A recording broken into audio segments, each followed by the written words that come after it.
Hello and welcome along to the PPW Pod, bringing you news, views and interviews from the real estate marketplace and PropTech industry. You can find us on YouTube, on iTunes, on Amazon, on Spotify and on Google. Any likes, subscribes or comments are very much appreciated. My name is Edmund Keith. I'm the editor of onlinemarketplaces.com. Joining me for this one is Online Marketplaces Chairman and again relevant for this episode, REA Group, former REA Group CEO Simon Baker. How are you doing, Simon? Very well, Ed. Thank you very much. And it's great that we've got Michael Lahyani joining us today. And I'm sort of looking forward to this because I've known Michael for almost 20 years. So it's going to be a good trip down memory lane. Now, Michael is the founder and CEO of Property Finder based out of Dubai. Going back in history, he's a Swiss national. He graduated from HEC in Lausanne with a degree in business and then took off. Created Swiss Media Group around 20 years ago, moved to Dubai to chase the really exciting opportunities in that emerging market. And then in around 2005, they founded, the Swiss Media Group founded Bab World, which I doubt anyone listening to even knows about. We're going to talk a bit about that, which is a Dubai property magazine. So we all have starts back in print. And then soon after they launched a property portal, and in 2007, which is where I got to know Michael, they sold 51% of the business to the REA Group for around $3.3 million US. Most of it went into the business, and then it was rebranded Property Finder.ae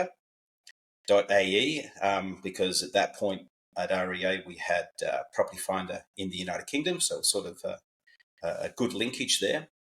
But then a couple of years later, this is after I'd left REA, just for clarity's sake, Michael bought back his 51% for $300,000. So there's a story in there that we're going to uncover a bit about today. And since then, Property Finder has gone from absolutely strength to strength, becoming the leading marketplace operator of sites in the UAE, Saudi Arabia, Bahrain, Egypt, Qatar, investments in Turkey with Zingat, and I think we should touch on that because you've done a deal recently with I can't remember the name now. Hepsiam. Thank you very much. I should know. So, Michael, fantastic. Thank you for joining us today to talk about the Property Finder journey, and we also want to touch on sort of some of the lessons learned in that the experience over the last 20 years. So, thank you for joining us. Let's sort of kick off. Why does someone brought up in Switzerland go, I'm going to Dubai? Why do that? Question, Simon. So there's three answers to that question. The first is, what got me to Dubai for the first place? The second, I'll tell you, is what got me to stay in Dubai for a couple of years and decided to launch a business. And then what got me to stay in Dubai for 20 years, right? So these are all three different reasons. I got to Dubai for the first time in March 2004. And the reason I came here was simply because I wanted to visit my uncle who had a construction business. He was part of the conglomerate that was building the Palm Island. And he called me up one day and he said, you got to come and check out this place. What is happening here is absolutely amazing. They're going to build a mega city, and you should come and see for yourself. And I was like, yeah, whatever. I'll come and visit you, uncle, but not sure this is going to be a place I'm going to spend much time. And I landed in Dubai, and I was very quickly, I would say, taken away by the grandiose ambitions of the region, of the leadership. And I realized that everything was to be built. Nothing was there. And if I was able to come and set up a business and contribute to the vision of the leadership in this part of the world, then this would probably be something that would end up quite exciting. So that's why I went to visit the first time. That's why I decided to set up, and we'll talk a little bit about the starting point. But why am I still here probably 20 years later is also because this city or this country has continued to improve itself every year. every year is becoming more open, more exciting. It keeps on delivering on its promises. It keeps on bettering itself. It's never resting on its achievements. And it feels like a very different place than 20 years ago. And it's only getting better by the day, and it continues to do that. And whoever's visited Dubai over that period of time can witness that.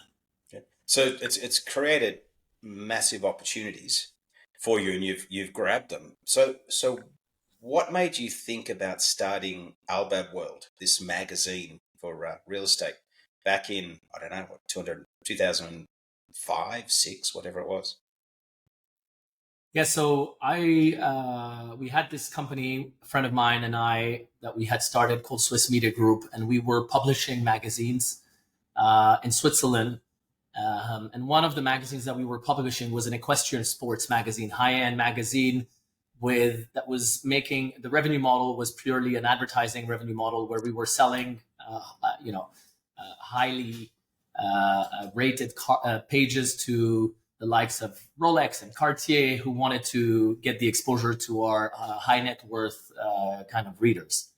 And when I came to Dubai, I realized that they love horses. They love horse racing. They have polo was a growing sport in the Emirates. And someone said, why don't you start your magazine here? Why don't you the magazine was called Equestrio. Why don't you do Equestrio here? And so I thought that was an interesting idea. Decided to launch an Arabian edition, so Equestrio Arabia. And that edition did better than the Swiss edition after 12 months. And so I thought, okay, what's next? And someone told me someone really smart who had been very successful told me, if you want to have a decent lifestyle, you can work in the luxury world, but you can sell to high net worth individuals. But if you want to really make it big, you got to sell to the masses. And so that resonated with me. And I was like, okay, Equestrio is very niche. It's high end. It's great, but it's never going to get big. What else can we do that, what other pain points are there around us that I could solve and that involves the masses? And when I looked at all the real estate developments and the mega projects that were going on in Dubai, and I asked a little bit around me, how are people finding those apartments? Forget about buying from the developer. Once the developer sold it, how are people renting out their place? How are people reselling those properties on the secondary market? How is all of that happening? And everybody pointed me to a newspaper called Gulf News that had a very thick supplement in it. And that was, the ancestor of classified. And there was no online version of it. And there was no intention of having a version online when I asked them. And so I thought, this is going to be ripe for disruption, and let's get in there and let's build a classified magazine that offers a better user experience to the readers. But more importantly, that has an online website where we replicate all the listings that were on the magazine on the online website, so that when the digital, trend picks up, we are there to capture it. And that's pretty much when we met. So you create Bab World, and you start to get some traction both online and in print in the region, build a bit of a brand. So, and I remember, I don't know, it was an email from you or a phone call. I can't remember exactly what happened. But somehow you got in touch with us in Melbourne. I'm going, why? So why did you reach out to REA in Melbourne? I mean, remember, you're in Dubai, we're in Australia. Yeah, and what was the reason? And then help remind me, why did I invest in you in the first place? Because you didn't actually have much of a business. True. So let me refresh your memory. I didn't reach out to you. I remember very well. We got a fax. That's how old that story is. We got a fax from the Australian consulate that said that a business from Australia that is in the same line of business as us. Yes. And I remember reading that and being like, what line of business I am? Because right now we're losing money and there's no business. Are coming to the UAE. They're coming for Cityscape, which was the big real estate conference. Yes. And they would like to meet you. And so on the first trip you weren't there. It was your team, Simon, and I met with your team. Is that Andy? It was Andy, exactly. Yep. Andy Yep. and Sean Ikovic and Scott Holm, who's still at REA, by the way. Yep. And I remember meeting them and them telling us about the business that you were running in Australia, realestate.com.au, and how the subscription model was successful and how you were doing all of that online. And I was just amazed by that business model. And I remember going back to the office and taking the business cards that were given to me and starting to Google the REA Group and to start researching if there was any information. Fortunately for me, you guys were listed on the ASX, although you were not a huge organization at the time, but you were already publicly listed. And I remember back then in 2007, you were getting close to $100 million in revenue with something like 40% margins, and your revenues were, growing really, really fast. And I looked at those numbers and I was like, oh my God, what is this business model? What are these guys doing that we could be replicating here? And when I saw the financials of the REA Group, I knew that was my ticket out somehow. Out in the sense that, we were competing against Golf News, the major newspaper, and they wanted us out of business like any competitor want its competition out of business. They had locked the market with, I don't know if you remember that, but with exclusivity agreements where they said to real estate agents, you have to advertise exclusively with us if you want to benefit from the 90% discounts. And that made our life super hard. I mean, the real estate agents and the consumers loved our product, but it was really hard to retain our customers because they were just churning because nobody wanted to pay 10x what they were paying on Golf News to be able to advertise with us. And so, to be honest, we were going to close shop after 2 years. We were just, slowly running out of money. Yep. So I remember we ended up having a chat and we ended up investing in you. So we must have clearly had a good eye for opportunity. And I think I do now. I remember with Andy Sheets and the team that they did a pretty good pitch on why the UAE was an exciting place to be, a great region, and we invested. I had to go look at the press release the other day. Right, it was about $3 million in total US. I think some went. Most of it went into the business to help accelerate growth, and we took 51%.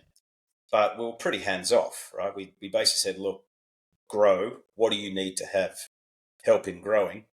But we're in Australia. We can't tell you what to do because we don't know anything about the UAE except that it looks exciting. So how did that investment help grow your business?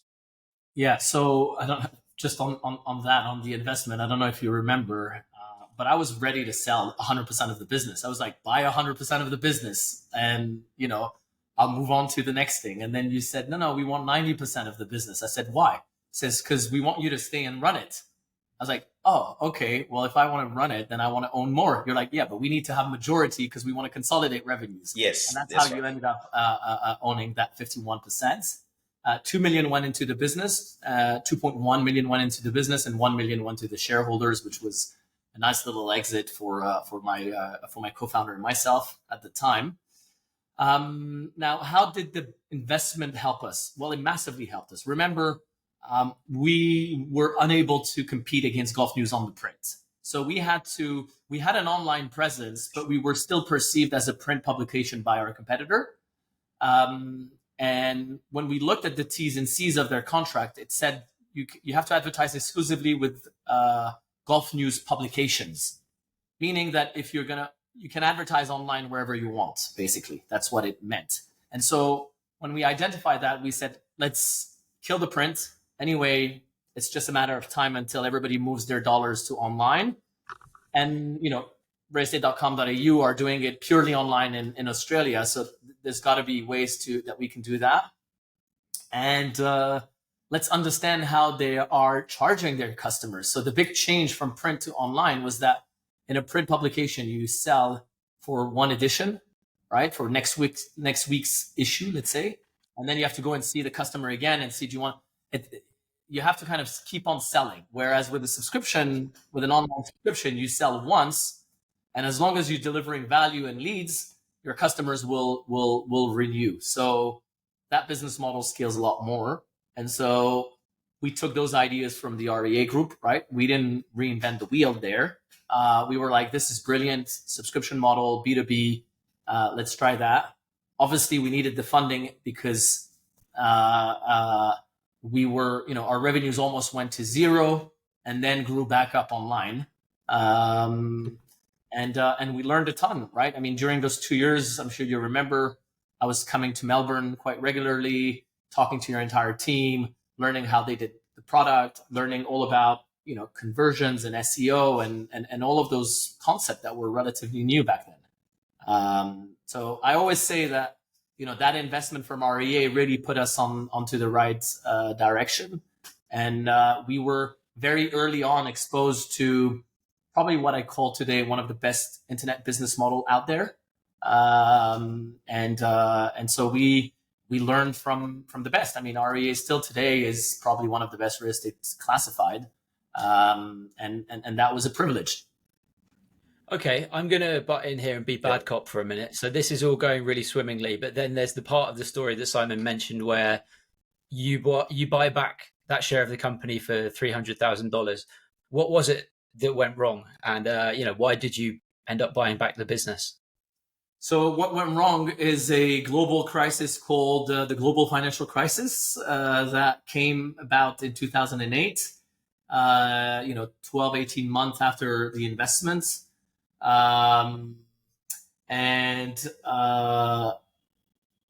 It didn't spare Dubai. The real estate market started plummeting here in Dubai. And I don't know if you remember, but there was even articles in the newspaper of people fleeing the country, leaving their car at the airport. And so it was almost like, doomsday. And from Australia, they freaked out a little bit, I have to say, right? And they were like, why are we in Dubai? What are we going to do with Dubai? Obviously, Simon mentioned that, at that time, so pretty much at that time, Simon left or was replaced or whatever you call it. And then there was an interim CEO for a bit, but quickly the new CEO came on board, Greg Ellis. And when Greg arrived, he kind of, does what a new CEO needs to do. He looks at, all the assets of the company and he goes, why are we in Dubai? Like, why, we need to refocus on our core business. Australia is our core market. There's a global financial crisis. Dubai, you need to cut all your expenses and you need to break even at the end of the year. And I was like, that's going to be kind of hard. You're basically telling me to fire, 80% of my team. That was not the mindset by which, REA invested. I think we have to double down now because now is the time where real estate agents actually need us. So let's grab the market share. And he's like, no way. You got to cut the cost. And then him and I figured out that we were not going to see eye to eye in this. I said, you want to buy us out and you can do whatever you want with the business? No, we're not going to buy you out. We want to pull out. I said, okay, great. Well, let me buy you out. And, it went kind of back and forth. Didn't last too long. I think I made a really symbolic offer initially. And then upped my offer a little bit, and then they accepted, and I was able to acquire back 100% of the company. I think there's quite an interesting lesson here around short-term versus long-term. And if you truly believe in something, you have to ride the waves. You ride the great times and you accelerate and you make the most out of it. Then sometimes, and Dubai is a good example of where they come and go in the waves, right? And I think I agree with Michael that if you look at the fundamentals, so stop worrying about what's happening in the next 10 seconds. I mean, we all did it with COVID, right? Everyone sort of panicked. Share prices when some businesses were halved, everything sort of, but a lot of those businesses have come back in a much stronger sense. And in hindsight, because your business is now worth north of $1 billion, right? So you're going to have to say that that was an incredibly smart decision to buy it back, and then you've got to double down on yourself. So having bought the business back, and you don't have any money, how do you raise money? And how do you get, Vostok, New Ventures and GA involved in these big guys? And by the way, at valuations that were in the hundreds of millions of dollars. So how did you do that relatively quickly after exiting the relationship with REA? Yeah, so I think, after buying it back from REA, the obsession was that we need to get to profitability. We need to be able to self-sustain ourselves. And if we're going to raise money, it's not to pay the bills, it's to fund the growth, right? So I think a couple of things helped. Obviously, the crisis helped in a way that, well, first of all, it allowed me to buy back the business. And, when you own 100% of the business, you're going to double down. And if, I literally put all my savings, everything I had, all the money I had from the sales 2 years ago went, back into buying that. Because I didn't only buy REA. I don't know if you remember, Simon, but I bought also out my co-founder at the time. Yeah. Leonard, that you remember. And so I was really invested into the business. So for me, the obsession was, let's get it to break even. Luckily, with the crisis, what happened is it accelerated the transfer or the transition from advertising dollar from print to online, and we were able to kind of get to a break even 18 months, maybe 24 months after that. Once we broke even in 2011 and that we were, I would say, out of danger of survival, we started looking around and say, okay, well, if we're going to want to grow this business, we're going to need funding. We don't need funding to sustain it, but if we want to grow, we're going to need funding. And there was not many options out there. The first funding I got was from a local VC. It's the first VC of the UAE, and we happened to be their first or second investment, right? Actually, I remember the fund wasn't even created. The managing founder of the VC, which is called Beko Capital, the managing founder, Danny Farha, put his own money in it, into the business. And what was great there is that he was the co-founder of Bait, which is the biggest job site in the region. And he just had exited his shares to Tiger Global, right? So he just had been through, okay, how to build a classified, and people love classified, and I can sell that classified. So when he sold that, he was like, I want to put my money back into classified. What's better than job classified? Real estate classified is better. And then boom, that's how he came in. So I think we were really lucky to be able to find that investors locally. That took us from 2012 to 2015. And then we realized that we're going to need a little bit more than $2 million to continue growing in the region. We're going to need a $20 million check. There was nobody in the Middle East, in the VC space ecosystem, that were willing to write those kind of checks back then. And so we went to Europe, and we ended up speaking to Vostok New Ventures, who were shareholders in Avito, who weren't afraid of frontier markets or emerging markets. And they came in and wrote a check in 2015 of $20 million at a $200 million post money valuation. So that was kind of a big headline. How I attracted them, I would say, one of my team members, my CTO at the time, and an investor as well, he also had invested into the business, was a gentleman called Pierre Siri. Pierre Siri was the co-founder of Blocket. He's a Swedish entrepreneur. Blocket is the largest, obviously, classified, and is the mother of all classifieds. And he happened to live in Dubai and joined me in the team. And so I think having a Swede running my tech and product got the Swedes comfortable to invest into the business as well. So I think, connecting the dots, I think people want to invest. They love a business, they love a founder, but if there's somebody they know in the organization who has a track record, it doesn't harm, right? So they came in, and obviously that got us into a little bit more visibility, and then GA started reaching out. GA reached out the first time I think in 2014, and ended up investing in 2018. It took them 4 years until they invested. They take their time. They go and look really deep inside the business. For the little story, they looked once. They were about to do, they looked once. They got really close, but they pulled out somewhere around 2017. They didn't do the deal. I stayed in contact with them, and eventually, in end of 2019, they invested $120 million. Actually, there's quite a good lesson in there for people who are growing businesses. It's like you're raising money, but raising money is like dating before getting married. And sometimes it takes a long time, and you have to get to know the people, get comfortable. Not only they get comfortable with you, but you get comfortable with them. And you have to be proactive and really sometimes chase them, not too aggressively, but maintain that relationship. Keep them up to date with how the company's going, and take it like what REA didn't do at that point, which is take a long view, but take a long view of the relationship, and say, well, and clearly what's happened with GA in this example is they got to know you, but it took 4 years for them to get super comfortable to then write you a big check that then allowed you to expand. Now, how did you think about expansion when you're in all these different markets throughout the region? Why move out of Dubai? And what are some of the lessons learned in that process? Hey, where'd you go? And then what were some of the lessons learned? Yep. So, you have to remember this is, 15 years ago when we started expanding, or 10 years ago, because we started our first expansion in 2012.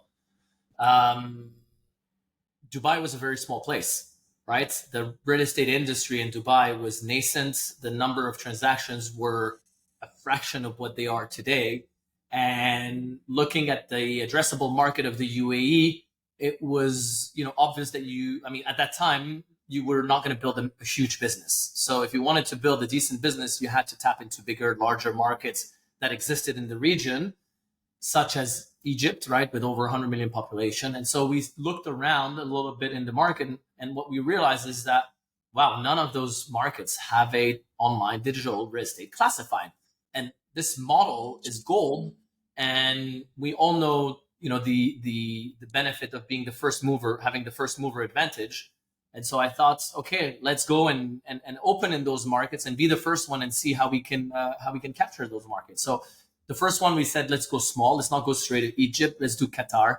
It's a much smaller. It's smaller even than Dubai, but there's nobody there. And let's see if we can replicate our success from Dubai. So I remember sending one sales guy in Doha, and we didn't even have an office, but he just went and started talking to real estate agents over there and started finding real estate agents. And that was a lesson I took from you, where you said you open a market, just focus on signing new business. Just give them unlimited access, let them list everything they can, just focus on signing new customers. And that's what we did. We just went in and signed, all the real estate brokers that we could. And, literally within 9 months, we had become the number one real estate brand online in Qatar. And so that gave us a ton of confidence, probably a little too much. And then we said, all right, let's open in, 5, 6, 7 other markets. And we went to Bahrain, we went to Egypt, we went to Lebanon, we went to Morocco, which we've later pulled out of, and we'll touch upon that in a little bit.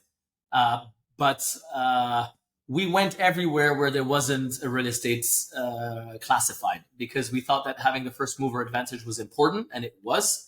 What we hadn't anticipated is the complexity of running a multi-market classified from a product perspective, right? The tech architecture that you need in order to be able to release different products at different stages, depending on the needs of the market, is quite complex. And we learned that lesson the hard way. Yep. Okay, so you said you exited Morocco. Let's talk about that for a minute. I'm playing bad cop again. What were your criteria for exiting the market rather than entering? Look, I think there's merit in focus. So the same reason that REA at that time exited Dubai, and today in hindsight, it's easy to say, "Oh, that was not a great decision," but there are moments where you just need to focus on your core. And here we were at some point at 8 markets. Morocco was 8.5 hours away. The country runs obviously in Arabic, but mainly in French. So it was a different language. And we just weren't getting the traction. And same thing with Lebanon. It was, a great market. We actually had gotten it to profitability, but there was a lot of political instability, as we know, and we started seeing those signs. And then we said, well, there's no way we're going to win Morocco and Lebanon and Egypt at the same time. So which one do we want to win? And we all said, well, Egypt is, a much bigger and more interesting market. And if we want to have a chance in winning Egypt, we need to focus. And for that, we need to reduce the complexity. And I think that's probably the number one error that many entrepreneurs do, that I did as well, is take on too many things at the same time, and not optimize for simplicity. And really, if you're going to be scaling a business, it's got to be simple. It's got to be simple. You got to be able to explain what you're doing in a very short amount of time. And us being in so many different markets brought a lot of complexity. So we decided to roll back and take a page out of the Rocket Internet book, which said, don't, if it doesn't work, pull out, right? And that's what we did. Speaking of which, can we talk about Turkey for a minute? You guys had an equity stake in it, in Zingat. You didn't own all of it. You had, I think, an equity stake in it. And then it was sort of in high competition with REA Emlak or Hepsi Emlak or whatever they're called now. How did that go, and how did you end up with a merger in that market? Yep. So first of all, why did we enter Turkey, right? Because Turkey certainly had a couple of players, and that was not a first mover advantage, right? And Turkey was the only market we entered unorganically, meaning just directly by doing an investments, right? All the other markets we went organically, and then eventually bought the other player and consolidated it like we did in Bahrain. But in Turkey, what we identified was that the number one player was not a vertical; it was a horizontal.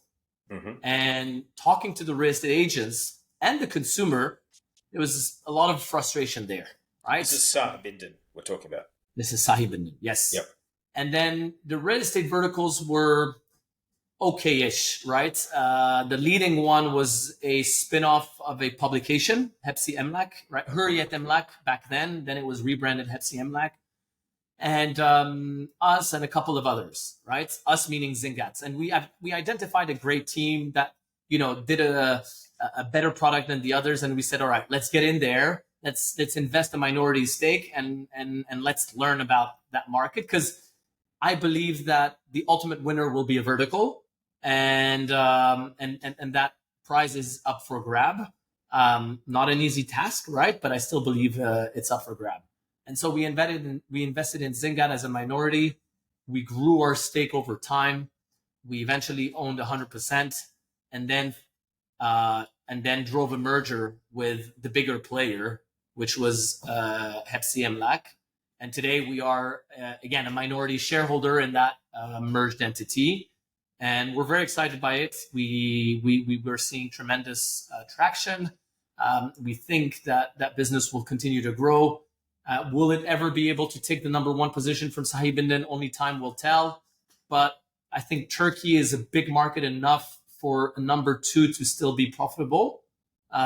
So it's not that we have to be the number one to make it work. Yep. Now, I think there's some interesting lessons in that. It's like when you're in a market, and we know that if you're in a transaction-based market, 3 to 5% of transactions in a market would be a fantastic outcome. In a classifieds market, you want to be 30, 40, 50% of the spend, if not more. And clearly, consolidation or driving consolidation in a market is a good way to get there. And we saw that in the United Kingdom with Zoopla mopping up a whole bunch of businesses to get to number two. We've seen that in many other markets, Zillow buying Trulia and so on over the years. So it seems to me that the playbook you've done, you talked about it in Bahrain, get in there, establish a position, drive to leadership organically, and then mop up the other competitors and create a defensible moat around the business. And the same is you're doing it in Turkey, where merging Zingat and Hepsi together creates a clear leading vertical, and probably number 2 to Sahar in terms of real estate revenue. But now it's a 2-horse race. The vertical, now you don't have to be distracted by Zingat fighting Hepsi and everyone's sort of fighting each other and not focusing on the main game in this process. Correct. So I think there's some very good lessons. And by the way, you don't need to own all of it in the outcome. Right? Nope.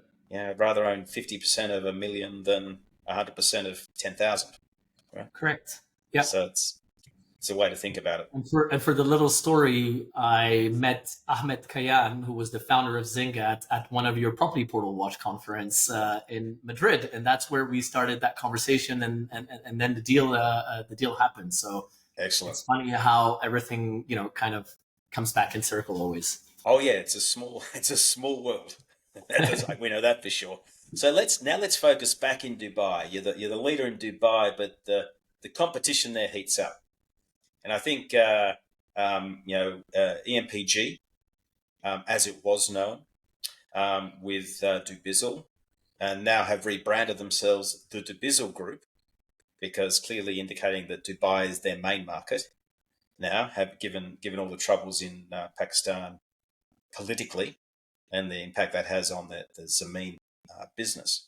How does that change your focus? You're in all these markets, you're doing many, many things, very strong regional player, and these guys come over a sort of a 8 to 10 year period and start to nibble away at your core market. How does that impact the business? So I don't think the wording nibble is probably the right one, because we're both growing really healthily, right? So those 2 players were there, Dubizzle, and so Dubizzle was our main competitor. Dubizzle is the horizontal, and we became. They used to be bigger than us when we started until 2015. That's probably the year where Property Finder became the number 1 source of leads to real estate agents, ahead of Dubizzle. And then Dubizzle wanted to regain some market shares and that they were losing in the real estate, and eventually decided to merge with Bayut, which was a number 3 player in that market. And naturally, together they are a stronger player than separate. But I wouldn't say that they've taken market share really away from Property Finder. It's been a great last 3-4 years. The business is growing in the UAE above 60% year on year for 3 consecutive years, and we're starting our 4th consecutive year of that growth. So it's a very healthy, vibrant market and growth. And I think there's room for more than one, right? There's clearly more room for more than one, and it's okay as long as everybody's able to grow and grow profitably. That competition might intensify a little bit, but competition is healthy, as we always say. So, what is the underlying business model? Still the classifieds model, or is it a combination of classifieds and transactions? No. It is a pure classified. 95% of our revenues are coming from subscription, from real estate agents and developers. And we do not have any transaction revenue within Property Finder's books, if you will. Okay. Can I just butt in? Is that because you don't, as a business, see the value of it, or is it because you don't want to upset agents? I am yet to see a portal do that very well, successfully and profitably. And it's the market leaders. I think it's the opportunity, and the if you're an attacker, you've got to find innovative ways of doing it. If you're the market leader and well-established brand, you have a degree of price control in that whole process, so you can work with. Clearly, you're going to move prices up over time. All classifieds do.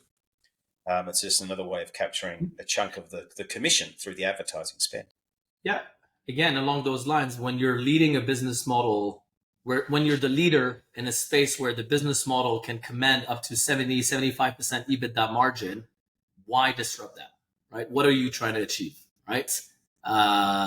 So I think there's very few examples of portals that have done that successfully. Zameen in Pakistan is one. I think they've done that successfully, and I salute them for that. But it works mainly for new build, for new homes. So portals can do online transactions and can take a piece of the transactions for new homes. When it comes to secondary homes, it's a lot trickier without getting into too many details. Yeah. And is the Dubizzle Group the same model? Just pure classifieds? Yeah. The difference with Dubizzle is, as all horizontals, is mainly driven by C2C.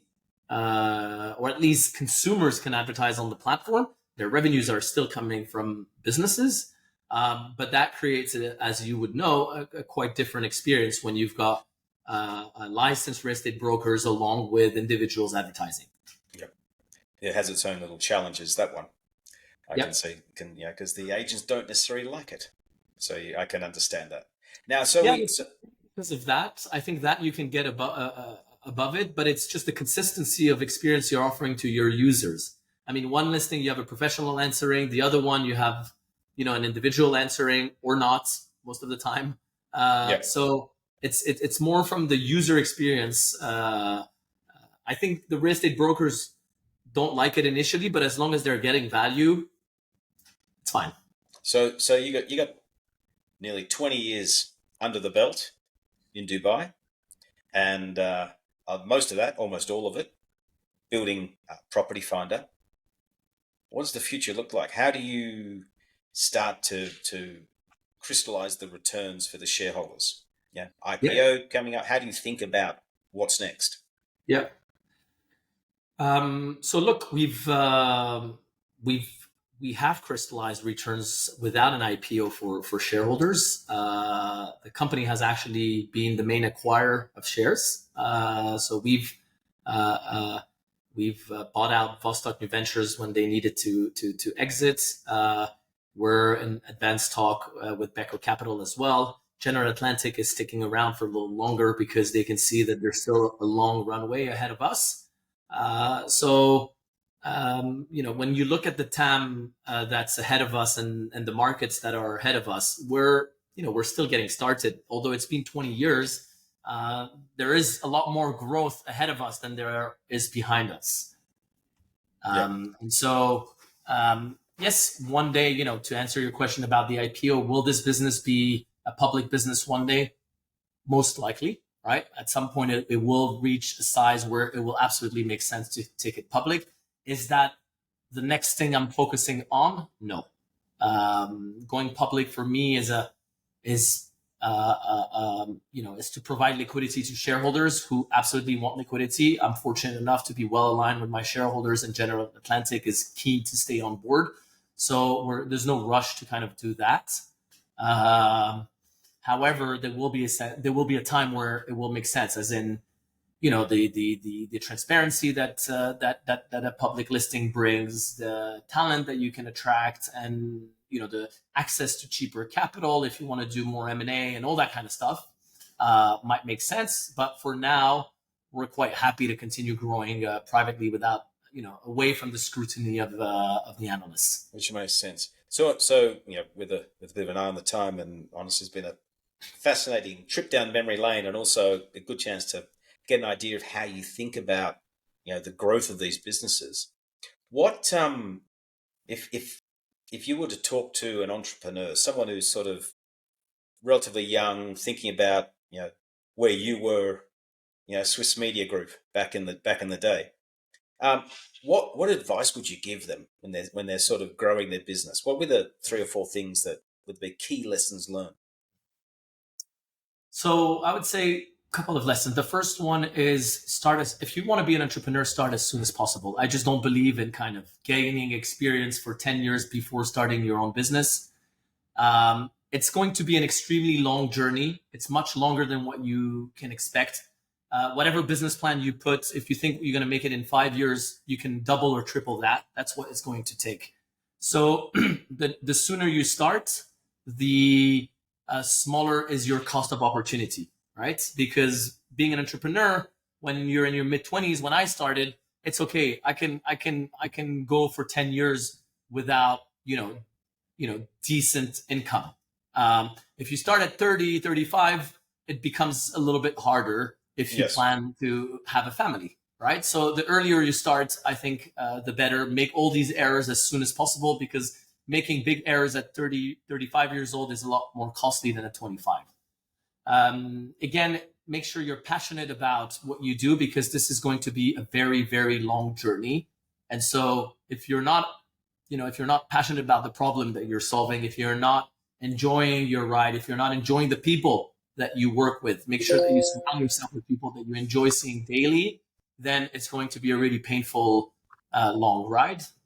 And then what I say to most investors is gear up and prepare yourself. I mean, there's no glamour in entrepreneurship, right? I mean, you got to be ready to live a relatively frugal life for quite some time, right? And most entrepreneurs that, aspire for a comfortable and luxurious lifestyle, it becomes at odds with actually running a business. And so you got to be frugal with your business. You got to be frugal with your lifestyle until really you get a license to live differently.